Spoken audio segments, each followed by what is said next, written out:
বস্তি, কবি শঙ্খ ঘোষ। আমরা যেখানে থাকি তার ঠিক পাশেই মস্ত বস্তি। সকালে দুপুরে রাত্রে সেখানে কেবলই ধস্তাধস্তি।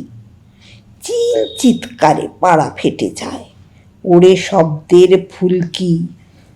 তো এক্ষুনি কোনো রক্তারক্তি হবে, তাতে আর ভুল কি? মা বলে যে, আর পারি না তো বাপু, এই যে 18 ঘন্টা খেটে খুটে শেষে নিরিবিলি এসে বিশ্রাম চায় মনটা। তখনও এইসব ভালো লাগে বলো? এত অবিরাম উৎপাত। বুঝি না যে কেন পুলিশ ডাকিয়ে করে না এদের উৎখাত।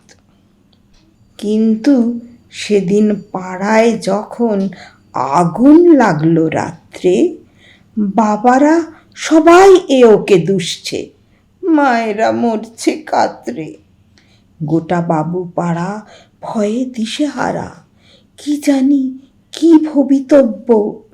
ঠিক তক্ষুনি ছুটে এলো ওরা, যাদের বলি অসভ্য। এসেই ঝাঁপালো এদিকে ওদিকে, মুহূর্ত নেই চিন্তা। বাবারা জানে না কিভাবে এদের কেটেছিল সারা দিনটা।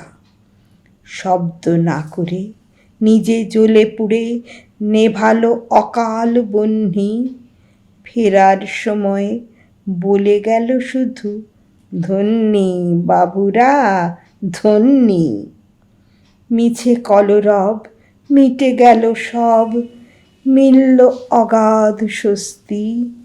মা এসে বলে যে, ভাগ্যে পাশেই ছিল এ অবোধ বস্তি।